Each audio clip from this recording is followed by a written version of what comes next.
어린이의 날이라고 이렇게 어린이 찬양을 부른 것 같습니다. 아무튼 늘 우리 임마누엘 찬양대 수고가 많습니다. 오늘 하나님께서 저희들에게 주신 말씀은 마태복음 24장 3절부터 14절까지 말씀입니다. 제가 가지고 있는 신약성경 41쪽 마태복음 24장 3절부터 14절까지 말씀입니다. 다 찾으신 줄 알고 한 절씩 교독하시고 마지막 절은 합독하시도록 하겠습니다. 3절 하나님의 말씀을 들으십시오. 예수께서 감람산 위에 앉으셨을 때에 제자들이 조용히 와서 이르되 우리에게 이르소서 어느 때에 이런 일이 있겠사오며 또 주의 임하심과 세상 끝에는 무슨 징조가 있사오리까?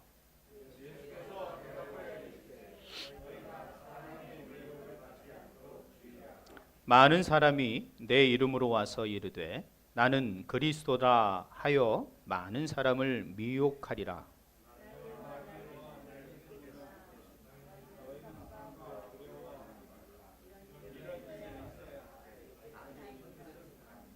민족이 민족을 나라가 나라를 대적하여 일어나겠고 곳곳에 기근과 지진이 있으리니 그때 사람들이 너희를 환난에 넘겨주겠으며 너희를 죽이리니 너희가 내 이름 때문에 모든 민족에게 미움을 받으리라.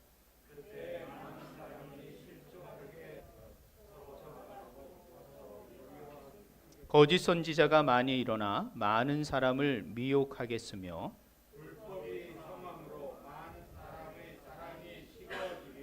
그러나 끝까지 견디는 자는 구원을 얻으리라.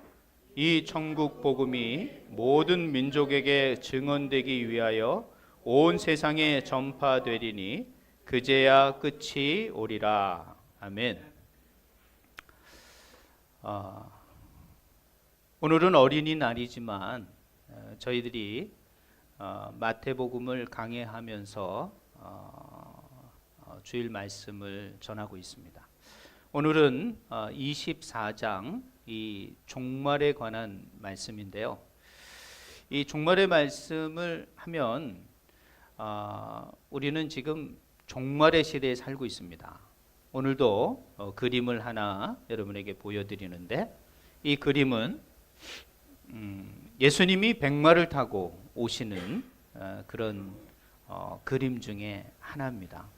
유럽에는 이런 그림들이 아주 많습니다. 그런데 예수님께서 저렇게 백마를 타고 마지막에 하늘에서 내려오시는 장면. 여러분, 예수님이 다시 오시는 것을 기다리십니까? 전혀 생각하지 않고 살아갈 때가 많죠. 그죠? 그러나 예수님은 주님의 말씀 속에 다시 오신다고 말씀을 하셨습니다. 그러나 이 종말이라는 시간이 지나가야지 오신다라는 거예요. 여러분이 어떻게 생각하든 이 시대가 좀 빨리 끝나고 싶다 이런 생각을 다들 하실 거예요.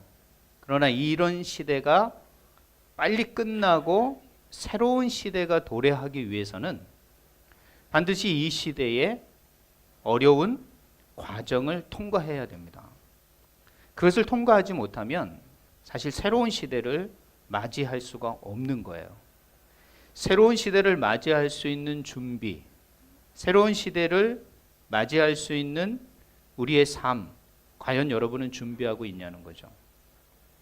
사실 이 말씀을 통하여 여러분 종말에 나타나는 어떤 현상을 보지 마시고 종말을 맞이하는 새로운 시대를 맞이하는 나의 지금 삶의 모습은 어떤 것인가 라는 것을 다시 한번 생각하고 확인하는 시간이 사실 이번 설교, 이번 종말 24장, 25장의 사실 가장 중요한 포인트입니다. 그것을 잊지 말으셔야 되는 거예요. 제가 지난주에 달랏을 다녀왔습니다. 몇 명하고 이 달랏 식구들이 오늘 여기 다 왔어요. 달랏에서 다 만난 분들이에요. 갑자기 이렇게 반가워. 달랏에서 만나고 또 호치민에서 만나고 근데 잘랏을 갈 때는 옛날 길로 가니까 지금도 8시간이 걸리더라고요. 8시간을 걸려서 이렇게 바울록을 통과해서 달랏을 가야 합니다. 근데 이 고속도로가 이 판티에까지 나 있어요, 지금. 그래가지고 낮장까지 이제 뚫릴 생각인데, 그 판티에 가기 전에 이렇게 달랏에서 내려오는 길이 있습니다. 그 길로 조금 1시간, 1시간 반 가면 5시간 안에 이 호치민에 들어올 수 있습니다. 그래서 갈 때는 바울록을 통해서 8시간을 갔는데, 올 때는 너무 길잖아요. 그래가지고 빠른 길로 오자. 그리고 이제 고속도로로 들어서기 위해서 길을 갔어요. 그런데 그 산이 왜 그렇게 높습니까? 높고 구불구불 그러는 거예요. 그러면서 가면서 우리가 무슨 얘기를 했냐면, 고속도로, 새로운 멋진 길을 가기 위해서는 고난의 길을 통과해야 되는구나, 이런 얘기를 하고 왔어요. 그래서 오늘 말씀을 준비하면서 그렇구나, 우리가 새하늘과 새 땅을 맞이하는, 그렇게 사모하는 성도들이라면 어떻게 되냐? 이 고난의 마지막을 잘 통과해야 되는구나. 이걸 통과하지 않으면 절대 빠르게 고속도로를 타서 호치민에 올 수 없는 거죠. 새하늘과 새 땅을 맞이할 수 없게 되는 것이죠. 그런 것처럼 여러분, 이 종말은 반드시 고난과 함께 지나갑니다. 근데 이 지나가는 과정 속에 사는 저와 여러분이 과연 어떻게 살아야 할까? 사실 오늘 이 말씀은 그거의 포인트에 있다는 것을 기억하면서 말씀을 좀 생각해 보도록 하겠습니다. 먼저 우리가 한 4-5번 정도 할 것 같습니다. 이 마태복음 24장과 25장. 구조는 이렇게 간략하게 좀 나눌 수 있을 것 같습니다. 먼저 24장 1절부터 44절은 종말의 징조와 재림에 대한 예언이에요. 사실 오늘 본문은 예수님의 소묵시록이라고도 합니다. 이 묵시록이라는 것은 어떤 겁니까? 어떤 상징적이면서 또 어떤 역사적이면서 또 거기에는 아주 중요한 메시지가 있는 거예요. 그러니까 요한계시록에 있듯이 예수님의 마지막 종말을 향한 계시록과 같은 말씀이 사실 오늘 24장의 말씀이에요. 이만큼 마지막 시대를 정확하게, 또 마지막에 다시 오실 주인공으로 누가 오시냐면 예수님이 오시거든요. 그러므로 본인이 오시기 전에 있어야 할 일들과 그 현상들을 말씀하시는 예수님의 말씀은 너무도 정확한 것이죠. 이 말씀을 우리는 그래서 집중해야 합니다. 자, 그리고 45절부터 25장까지는 여러 가지 비유가 나오는데, 그러면 그 비유의 주제는 뭐냐면 이 종말을 맞이하는 성도들의 자세예요. 어떤 자세를 가져야 할까? 사실 이것에 포인트가 있는 것입니다. 그렇기 때문에 종말의 때와 징조를 말씀하실 뿐만 아니라 그것을 준비하는 성도들의 자세, 이것이 전체적으로 예수님이 이 종말을 얘기하는 주제인 것이에요. 자, 이런 전체적인 구조를 이해하고 제가 한번 이거를 좀 더 넓혀봤습니다. 자, 24장의 예언은 종말의 시작이에요. 예수님께서 죽으시고 부활하시면서 사실은 종말은 시작됐습니다. 그러나 그 종말이 시작됨과 그 종말의 끝은 바로 예수님이 다시 오시는 것으로 시작이 맞춰지는 거예요. 그렇기 때문에 이 종말이라는 시간의 범위는 예수님이 초림하신 때부터 예수님이 재림하실 때까지의 기간인 거예요. 그러니까 지금 이 시간이, 이 시대가 바로 종말이라고 그러는 거예요. 여러분은 뭐 지금 2024년에 사니까 1세기에 사는 사람들보다 우리는 종말에 가깝게 산다, 이런 말은 맞지만 1세기 때 살았던 사람도 종말에 살았고 지금을 살아가는 저와 여러분도 종말에 살고 있다는 것을 기억하셔야 돼요. 그렇기 때문에 예수님의 초림과 예수님의 다시 오신 재림 사이에 있는 모든 역사적 상황이 종말의 징조라는 거예요. 그러니까 지금만이 나타나는 게 종말의 징조가 아니라 이 징조는 1세기 때부터 계속 그 징조들이 반복되게 나타나고 있다는 거예요. 그리고 반드시 이 종말은 끝이 있다는 거예요. 끝이 있다는 거예요. 시작이 있기 때문에 끝이 있다. 그래서 제자들은 그 끝을 알고 싶었던 거예요. 그래서 오늘 33절에 뭐라고 말하니까 3절에 그 끝이 어떻게 되겠습니까? 라고 말을 하는 거예요.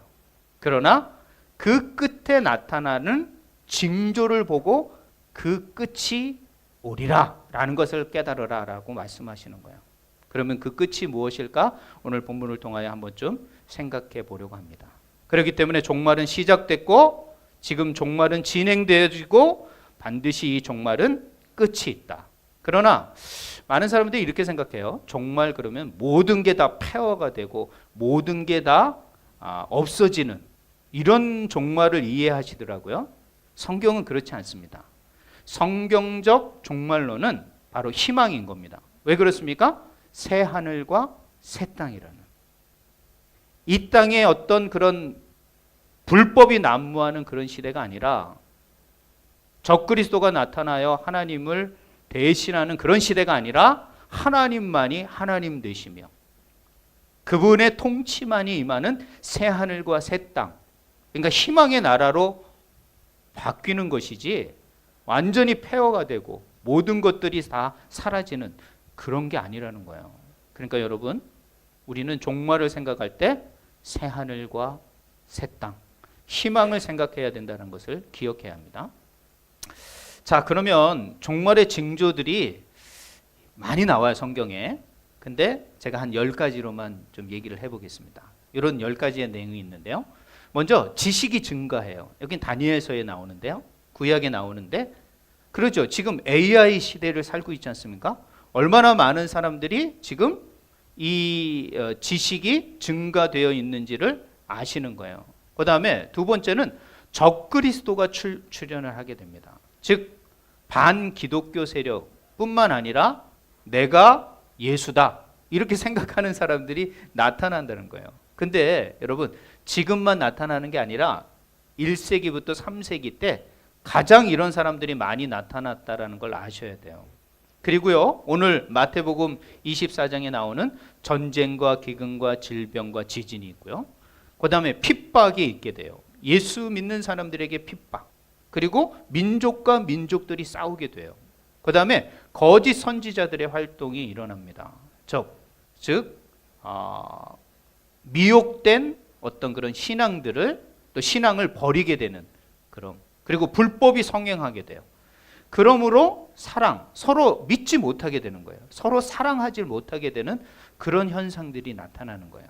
그리고 그런데 놀라운 건요, 8번이에요.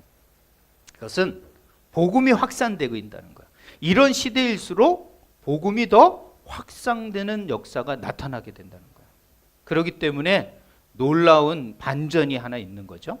그 다음에 배교가 일어나요. 예수 믿는 사람들 안에서 그 신앙을 버리고 그 신앙을 믿지 않는 사람들이 나타나게 돼요. 그리고 성도들이 타락하는 현상들이 나타나게 되는 거예요. 그러니까 성도들이 교회를 떠나고 믿음을 떠나고 신앙을 헌신자처럼 버리는 그런 시대가 나타나게 된다는 거예요. 지금 그렇죠. 코로나라는 어떤 그런 현상 때문에 얼마나 많은 교회를 떠나는 사람들이 나타나고 있습니까? 그런 사람들, 뭔가 허전하니까 인터넷상에서 예배드리는 가난한 성도들이 나타나고 있지 않습니까? 이런 배교와 성도들의 타락들이 시대마다 나타나게 되어 있는 거예요. 그러니까 외적인 문제뿐만 아니라 교회 안의 문제까지 이 종말의 징조들은 각가지로 나타날 수 있다는 거예요. 그런데 오늘날만 그런 게 나타나는 게 아니에요. 그게 예수님의 부활 승천 이후에 계속 역사의 시대마다 있었다라는 거예요. 그렇기 때문에 이 종말의 징조는 어떻게 봐야 되냐면 어느 한 시대만을 보는 게 아니라 통전적으로 보셔야 돼요. 전 역사 속에서 반복적으로 나타난다라는 것을 기억하셔야 돼요. 그러므로 지금은 동일하게 종말의 시대라고 말할 수 있는 거예요. 물론 예수님이 더 빨리 오시고 오실 것을 가까이 시대 속에 사는 건 맞습니다. 그러나 그 시와 그 때는 아무도 모르는 거죠. 그것이 성경의 정답인 것입니다. 그런데 이것을 알려고 이것을 말하는 사람들은 다 거짓이고 적그리스도라는 것을 기억하셔야 돼요. 이러므로 성도들이 배교하게 되고 타락하게 되는 현상들이 일어나게 된다는 것이에요. 그렇기 때문에 예수님은 이런 징조 가운데 너희들이 성도로서 무엇을 해야 할지도 오늘 3절부터 14절은 얘기하는 거예요. 저는 그 얘기에 초점을 맞추고 싶다라는 거예요. 어떤 징조가 나타나는 게 중요한 것이 아니라 그 징조를 대하는 이 시대를 살아가는 그리스도인들, 하나님의 백성들은 어떻게 반응해야 할 것인가. 이것이 이 메시지의 주제이라는 것을 기억하셔야 됩니다. 자, 그럼 종말의 특징은 뭐냐면 역사 속에서 반복적으로, 복합적으로 나타납니다. 이걸 꼭 기억해야 돼요. 두 번째로는 종말은 역사적 현실로 일어난다는 거예요. 그냥 어떻게 그냥 어떤 상상의 나래로 어떤 뭐 스크린 안에 어떤 그런 4차원 세계로 일어나는 게 아니라 우리 현실 3차원 세계로 일어나게 된다는 거예요. 그리고 세 번째로는 이 종말은 성도들에게 고난을 당하게 하십니다. 이게 특징입니다. 그러니까 예수 믿는 사람들에게 어려움을 당하게 하는 것이 이 종말의 특징이에요. 그렇기 때문에 이 종말을 어떻게 견디느냐에 예수님의 메시지가 맞춰진 거지, 성경의 메시지가 맞춰진 거지, 이 종말에 어떻게 나타나고 어떤다, 이것에 맞춰진 게 아니에요. 근데 사람들은 자꾸 종말의 현상에 집중해요. 근데 현상에 집중하시면 안 돼요. 그러면 넘어지는 거예요. 그러면 신앙이 버려지게 되는 거예요. 그게 조심해야 되는 거예요. 자, 그러면 종말을 주신 목적은 뭘까? 그것은 제가 이 네 가지입니다. 즉 현상에 집중하지 마셔야 돼요. 현상에 집중하게 되면 미혹이 되는 거예요. 거기에 넘어지게 되는 거예요. 그리고 먼 미래의 종말에만 집중하는 사람이 있어요.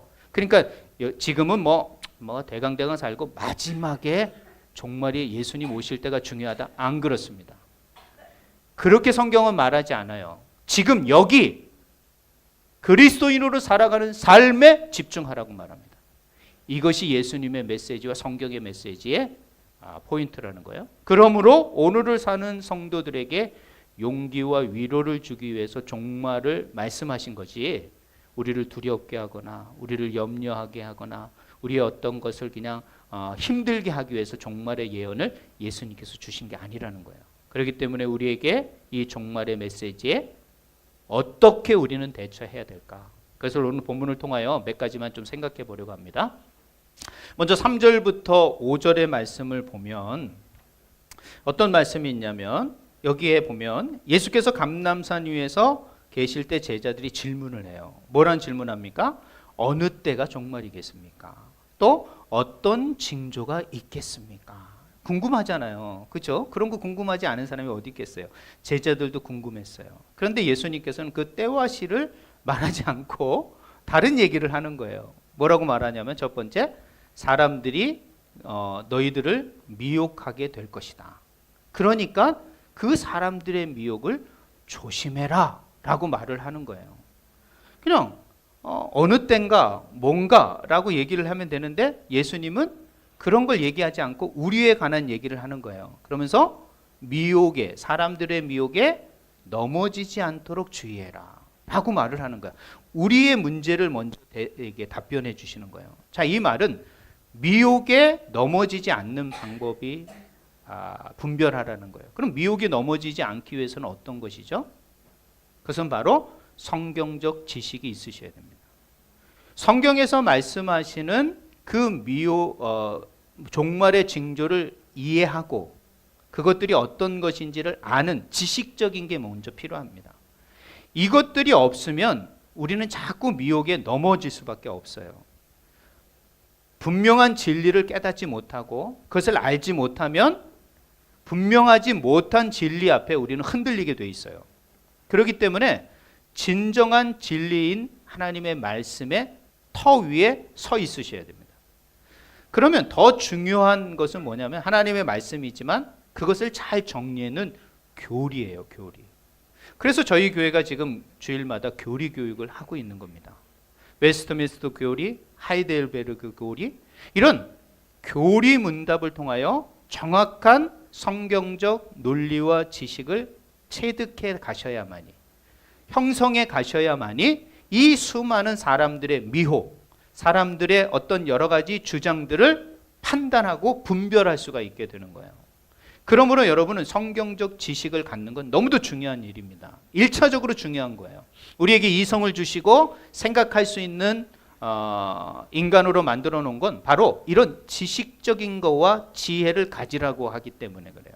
그렇기 때문에 여러분, 주일에 한 번 만나는 여러분에게 제가 어떤 윤리적, 도덕적 설교를 하기보다는 이런 성경적 지식을 잘 여러분에게 전달하고 가르치는 것이 너무도 중요하다고 생각하기 때문에 제가 이 설교 시간에 이렇게 화려한 겁니다. 다른 더 좋은 얘기, 재밌는 얘기, 유머스러운 얘기, 뭐 세상에 돌아가는 얘기 할 수 있죠. 그러나 이 소중한 시간에 성경을 일주일 내내 볼 수 없는 저와 여러분의 상황 속에서 이 주일마저 주님의 말씀을 깊이 좀 더 그 본 의의를 깨달아가지 못한다면 우리는 이 미혹에 넘어질 수밖에 없어요. 그래서 제가 이 주일만큼은 그래가지고 제가 PPT도 이렇게 준비하는 겁니다. 이렇게 준비 안 하면 안 되겠다. 들으면 또 기억할 수 없으니까 써놓고 눈으로 보면 적어도 2, 3일은 가더라고. 그리고 어떤 사람은 적기라도 하잖아. 그러니까 좀 더 기억할 수 있으니까 제가 이렇게 하는 겁니다. 어떻게 하면 여러분이 하나님의 말씀을 기억하고 지식적으로 여러분의 마음속에 새겨지기 원해서. 그 이유는 미혹받지 않게 하기 위해서. 여러분이 세상의 수많은 사람들의 소리에 넘어지지 않기 위해요. 제가 이렇게 한다는 걸 아셔야 돼요. 그렇기 때문에 교회는 이런 교육적, 성경적 지식을 가르치는 기관이어야 되는 거예요. 다른 시간에 좀 제가 만들어 보려고 하고 있습니다. 지금 기도하고 있습니다. 여러분 다 놓고 제가 성경 공부부터 시작해 보려고 하고 있습니다. 어떻게 다 모일 수 있는 시간을 제가 잡으려고 그러는데 하나님께서 지혜를 주시리라 생각합니다. 자, 그 다음을 보면 또 어떤 말씀이냐면 난리가 있을 거다. 난리와 난리가 소문이 나게 될 것이다. 이 난리는 어떤 거냐면 자연적 재해까지 포함되는 겁니다. 여러분, 자연적 재해는 믿는 사람이나 믿지 않는 사람들에게 다 나타나는 겁니다. 믿지 않는 사람에게 나타나는 게 아니라 믿는 사람에게도 자연적 재해, 홍수니 해일이니 태풍이니 지진이니 이걸 안 당하는 사람이 어디 있어요? 다 있습니다. 그러나 그런 속에서 너희들이 예수님의 두 번째 말씀을 6절에 기억해야 돼요. 뭐 하지 말라? 두려워하지 말라. 이 말씀이 중요한 거예요. 여러 가지 자연재해와 난리들, 전쟁들, 요즘 전쟁 많이 일어나지 않습니까? 우크라이나, 러시아, 가나와 또 이스라엘, 팔레스타인, 뭐 여러 가지 무슨 뭐 헤즈볼라부터 해가지고 얼마나 곳곳에서 전쟁이 일어납니까? 요즘만 일어납니까? 아닙니다. 6, 70년 전에는 세계 대전이 있었고, 그 다음에 역사의 뒤안길로 들어가면 얼마나 수많은 제국들의 전쟁이 있었는지 모릅니다. 그 전쟁에는 수많은 사람들이 죽습니다. 믿는 사람이든 믿지 않는 사람이든. 그런 소문이 땅끝까지 이르렀던 시대가 한두 번이 아닙니다. 역사 속에 그런 소문이 없었던 때가 없었던 거예요. 그렇기 때문에 역사의 모든 시간이 다 종말이고 그게 반복적으로 일어나고 있다는 걸 기억하셔야 돼요. 그럼 이런 일이 일어날 때 성도들은, 믿는 사람들은 어떻게 해야 되냐는 거예요. 두려워하지 말아야 되는 거예요. 즉 현상에 집중하지 말라라는 거예요. 그리고 이 징조들은 시작에 불과하다, 이렇게 말하는 거예요. 그래서 이 모든 것은 재난의 시작이다. 즉 종말의 마지막을 향한 출발이 된 것이다. 이건 멈출 수 없고 반드시 끝을 향하여 가게 될 것이다 라고 지금 예수님 말씀하시는 거예요. 그 누구도 이것을 멈추게 할 수 없습니다. 더 확장은 될 수 있지만 멈추게 할 수는 없다는 것을 기억해야 돼요. 그래서 뭐 유엔이 뭐 전쟁을 뭐 중지하고 한대지만 됩니까? 안 되지. 어떤 한 놈이 그냥 반대 딱 하면은 그냥 끝인데 뭐 제재도 할 수 없어요. 더 그냥 잘 돼요. 어떻게 해서 싸우는 나라들이. 지금 그런 형국으로 가고 있는 거예요. 그렇기 때문에 결코 사람이 시작한 일을 사람이 멈춘다, 중지한다, 불가능한 거예요.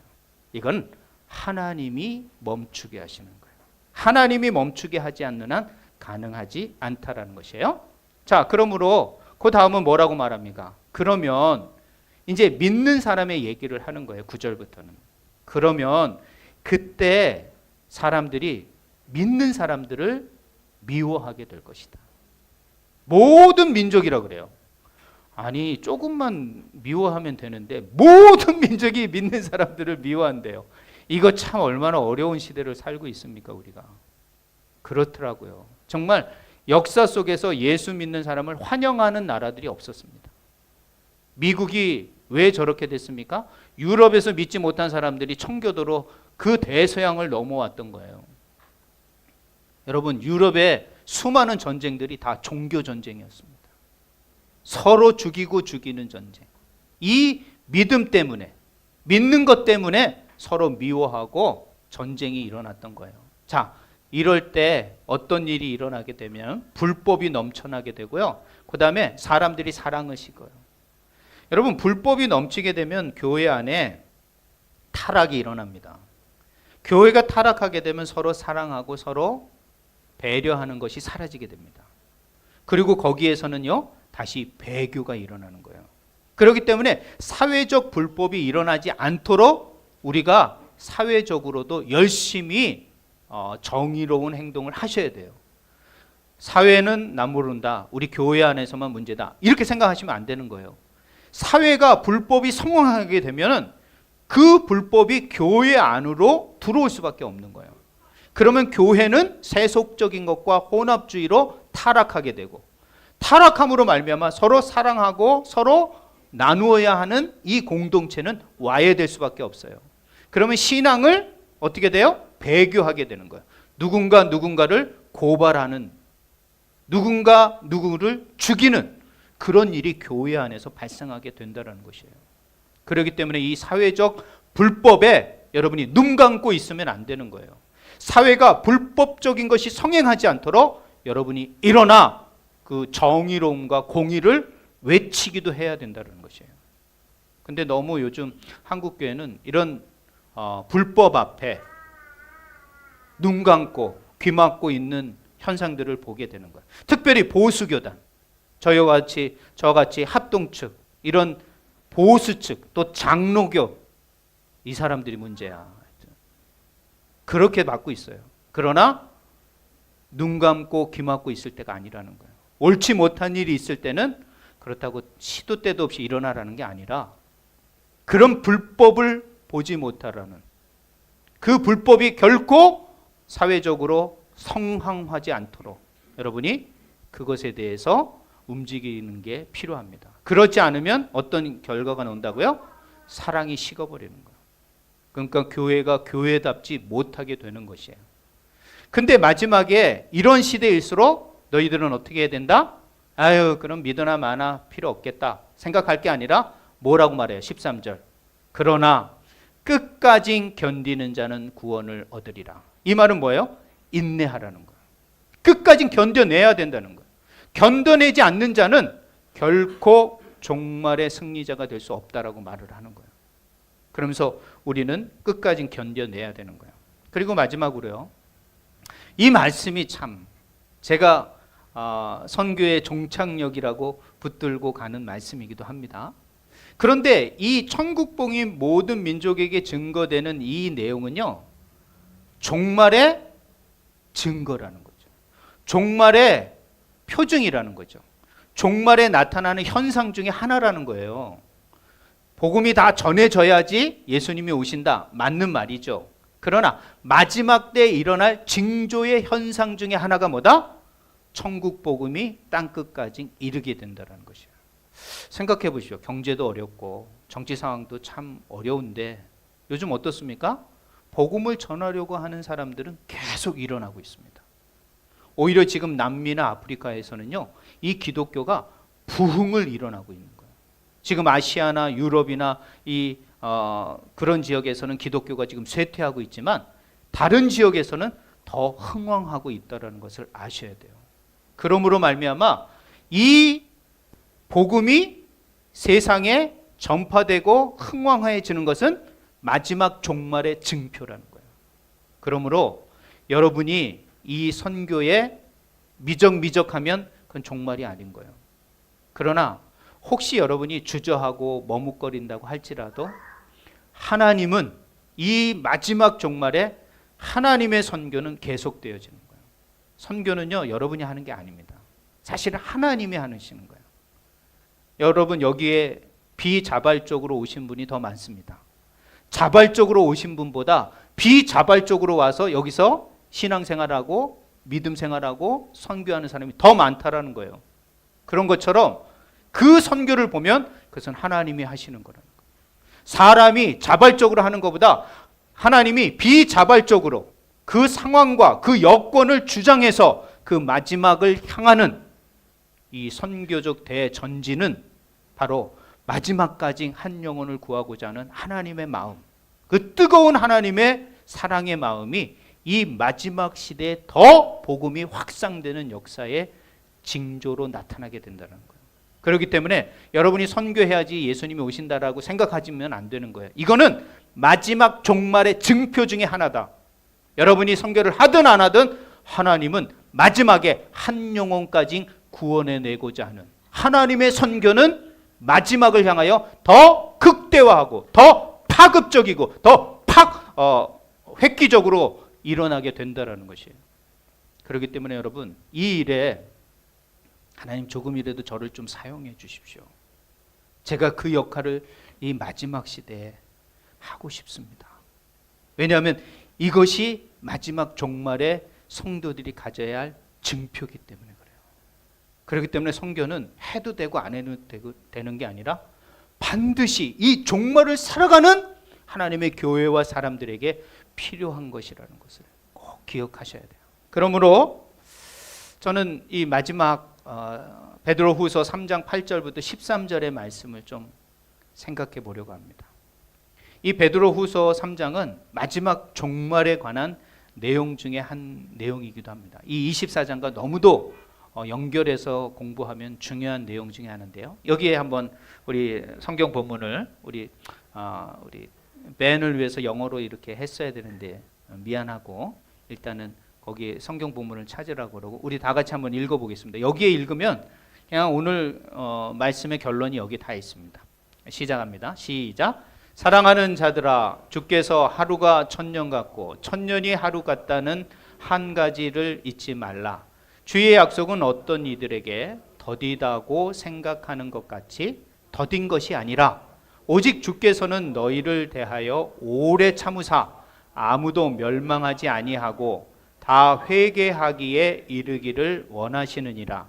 그러나 주의 날이 도둑같이 오리니 그 날에는 하늘이 큰 소리로 떠나가고 물질이 뜨거운 불에 풀어지고 땅과 그 중에 있는 모든 일이 드러나리로다.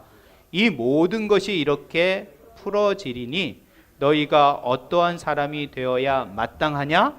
거룩한 행실과 경건함으로 하나님의 날이 임하시기를 바라보고 간절히 사모하라.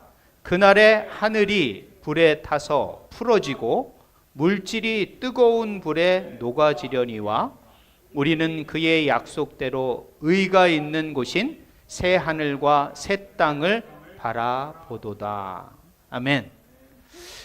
그러죠. 이 마침내 주님의 종말은 임하게 되는데 그때 우리는 뭘 해야 되느냐? 뭐라고 말합니까? 거룩한 행실과 경건함으로. 이 거룩한 행실과 경건함으로는 세상 속에서 우리가 유지해야 할 상태인 거예요. 그냥 나 혼자 그래 거룩한 행실이 아니에요. 세상 속에서 어떤 삶을 살아야 할 것인가, 신앙생활에서 어떤 것을 중시해야 될 것인가를 말씀하시는 거예요. 그리고 뭐라고 말합니까? 바라보라. 간절히 사모하라. 바라보는 건 뭐예요? 믿음인 거예요. 믿음을 가지라는 거예요. 그 예수님의 다시 오심을 바라보고 믿음으로 바라보고 사모하라는 말은 인내하는 거예요. 여러분 사모한다라는 것은요 참아내는 겁니다. 그렇기 때문에 그 마지막이 뭐다? 새 하늘과 새 땅이라는 거예요. 여러분 이렇게 곳곳에서 이 종말에 우리가 무슨 자세로 어떠한 자세로 살아가야 할지를 말씀하는 거예요. 그래서 오늘 본문을 통하여 저는 4가지를 여러분에게 말씀드리고 싶습니다. 결론입니다. 첫 번째는 종말의 미혹에 넘어가지 않도록 지식을 가지셔야 합니다. 종말의 지식, 성경의 지식, 교리의 지식, 하나님의 말씀의 진리의 지식을 가지셔야 돼요. 이것이 갖춰지지 않으면 여러분은 다 미혹에 넘어질 수 있습니다. 다 누구도 장담할 수 없습니다. 목사도 마찬가지입니다. 잘못된 지식에 갇혀져 있으면 그 사람도 넘어지는 거예요. 한 사람도 예외가 없습니다. 그러므로 성경적 지식, 성경의 말씀의 진리의 더 위에 여러분의 신앙이 세워져 가야 됨을 기억하시고 일주일 동안 꼭 하나님의 말씀과 동행하시길 바랍니다. 두 번째, 징조들을 두려워하지 마시고 믿음을 굳게 지키십시오.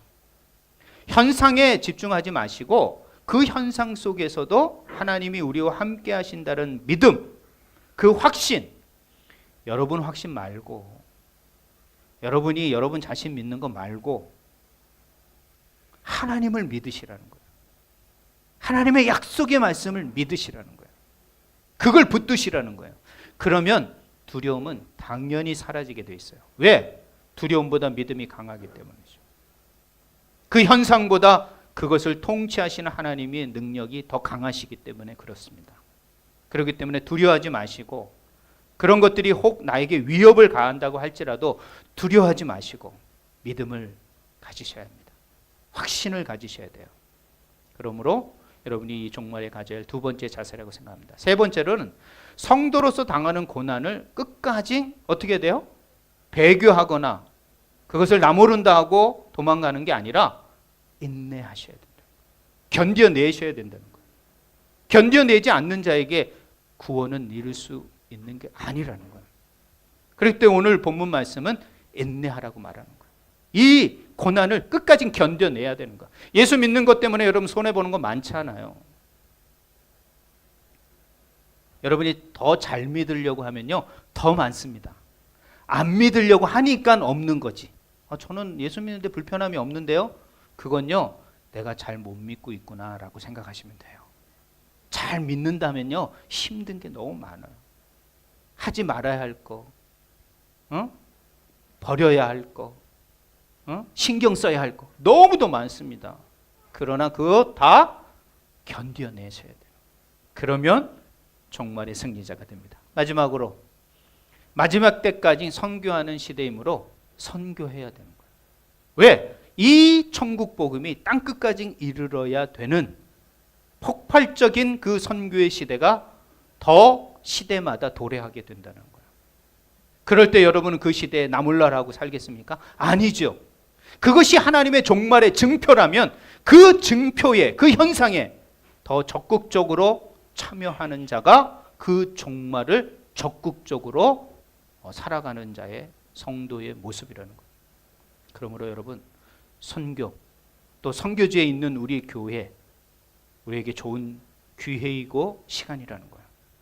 그러니까 여러분 꼭 선교하는 일에 마음을 모두어서 이 종말을 살아가는 성도로서 주께서 나에게 큰 은혜를 주셨구나, 기회를 주셨구나, 이 땅에서 주의 말씀을 잘 배우고 믿음 지키고 인내하며 선교하겠다는 그런 주 안의 모든 우리 교회의 비전처럼 그렇게 한 주간도 이 종말을 정말 하나님이 기뻐하는 자세로 또 마음으로 살아낼 수 있는 우리 모든 주 안의 성도들이 되시길 주님의 이름으로 부탁드립니다. 기도하시겠습니다. 하나님 감사합니다. 오늘도 주님의 마지막 종말의 시대를 말씀하시는 24장을 통하여 다시 한번 이 종말의 징조들을 바라보며 또 역사의 수많은 종말의 징조들을 바라보며 지금이 종말의 시대임을 다시 한번 깨닫게 됩니다. 이 종말의 시대는 빨리 지나가기를 소망합니다. 그러나 이 종말의 시대를 지나가기 위해서는 우리에게 하나님이 주님께서 말씀하신 우리의 삶의 자세가 있습니다.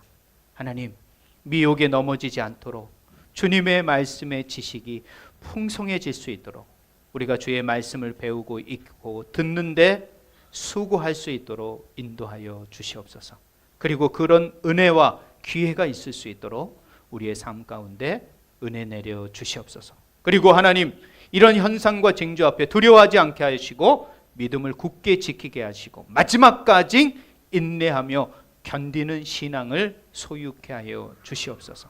그리고 마지막 주님의 선교가, 하나님의 선교가 이 땅 가운데, 이 역사적 상황 가운데 흥왕할 때 그 일에 저희들을 조금이나마 참여시켜 주시고 동참할 수 있는 그런 은혜와 은총이 있을 수 있도록 인도하여 주시옵소서. 그래서 이 마지막 종말의 시대에 주님의 다시 오심을 소망하며 기다리는 그런 시대를 살아갈 수 있는, 주님 앞에 잘하였다 칭찬받을 수 있는 그 시간까지 그 삶을 살아낼 수 있는 우리 모든 주 안의 성도들이 되게 하시옵소서. 일주일 동안도 어디에 있든지 주님께서 도우시고 이런 삶의 자세로 살아낼 수 있는 주 안의 모든 성도들이 되게 하여 주시옵소서. 모든 영광을 주께 돌려드리오며 올려드리오며 감사하며 예수님의 이름으로 기도했습니다. 아멘. 찬송가 565장 부르시면서 준비하신 예물 드리도록 하겠습니다.